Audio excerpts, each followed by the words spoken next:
देखो यार, ये जो अभी गुल प्लाज़ा में आग लगी है ना, मेजर इशू ये है कि हमारे यहाँ बहुत सारे लोग ट्रेंड ही नहीं हैं कि अगर आग लग जाए तो उससे कैसे बचना है या फिर उसको कैसे बुझाना है। ठीक है, तो मैं यहाँ पे अभी कुछ चीज़ें शेयर करने लगी हूँ। Due to my technical background I have been to so many fire hazard trainings. मैं अभी यहाँ पे बताऊँगी and you need to share this with your friends and family.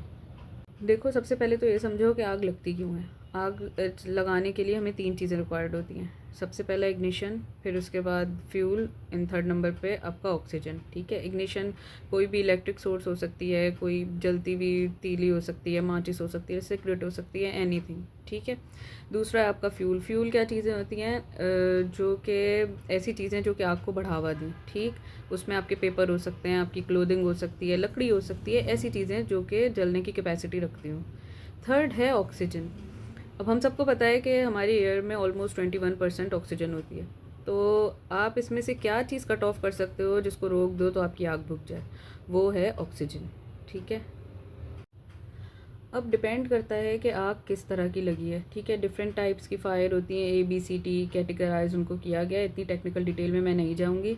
आपने क्या देखना है कि आपके पास ऐसा फायर एक्सटिंग्विशर या फायर ब्लैंकेट या ऐसी चीज़ होनी चाहिए जिसको आप यूज़ कर सको किसी भी तरह की आग के लिए। ठीक, तो मेजरली एक ABC वर्सेटाइल फायर एक्सटिंग्विशर होता है जिसकी पिक्चर अभी मैं यहाँ लगा दूँगी। तो उसको आप यूज़ कर सकते हो किसी भी तरह की फ़ायर के लिए।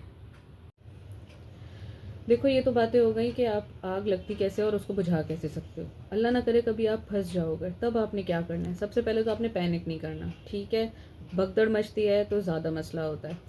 फिर आपने क्या करना है कि आपने फायर एग्ज़िट ढूंढना है। आप जिस भी जगह पे जाओ, पहले से आप जो है ना पता करके रखो कि इस जगह पे फायर एग्ज़िट है या नहीं। अगर फिर भी आपको वो नहीं मिलता तो फिर आपने क्या करना है, आग अल्लाह ना करे लग जाती है तो आपने बैठ के या फिर लेट के क्रॉल करके उस जगह से बाहर निकलने की कोशिश करनी है। क्योंकि बहुत सारे लोगों को ये बात नहीं पता कि आग से ज़्यादा उसका जो धुआं होता है वो फेटल होता है।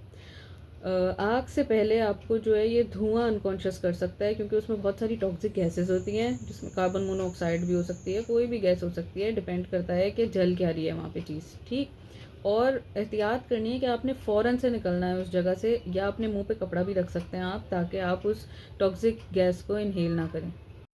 ये तो हो गई उन जगहों की बातें जो कि रूटीन में हम देख रहे हैं। अल्लाह ना करे कोई ऐसी पुरानी बिल्डिंग्स हैं जहाँ पे फायर एग्जिट नहीं है या कुछ है, वहाँ पर हो रहा है। ठीक है, अल्लाह ना करे आपके घर में भी ऐसा कभी कुछ हो जाए तो आपने क्या करना है, आप हर किसी बंदे को अपने घर में एक फ़ायर एक्सटिंग्विशर रखना चाहिए, ताकि छोटी से छोटी कोई भी अल्लाह ना करे आग लगे तो आप जो है उसको बुझा सको। ठीक, दूसरी बात, आपने अपने घर के बच्चों को ट्रेंड करना है इस चीज़ के लिए कि अल्लाह ना करे कभी आग लग जाए तो वो भाग के किसी एडल्ट को जाके बताएं, या फिर उनको ये भी सिखाओ कि अल्लाह ना करे आग लगे तो फिर एग्ज़िट कैसे करना है। बच्चे ज़्यादा घबरा जाते हैं और फिर माँ बाप उनकी वजह से घबरा जाते हैं, तो ये आप लोगों ने इस चीज़ का ख्याल रखना है। अच्छा, फायर एक्सटिंग्विशर के अलावा जो है मार्केट में फ़ायर ब्लैंकेट्स और भी बहुत सारी फायर बॉल्स हैं, ऐसी चीज़ें हैं जो अवेलेबल हैं, तो जो आपके लिए फ़ीज़िबल है वो रख लो। बट ये डिपेंड करता है, फ़ायर ब्लैंकेट्स जो हैं वो छोटी आग कहीं पे अगर थोड़ी सी आग लगी है तो उसको बुझाने के लिए काम आता है, क्योंकि वो ऑक्सीजन की सप्लाई मिनिमाइज़ कर देता है। लेकिन जो फायर एक्सटिंग्विशर है वो वाइड रेंज में यूज़ हो सकता है, या फायर बॉल्स जो हैं वो वाइड रेंज में यूज़ हो सकती हैं। तो share this with your friends and family और बी सेफ एवरीबडी।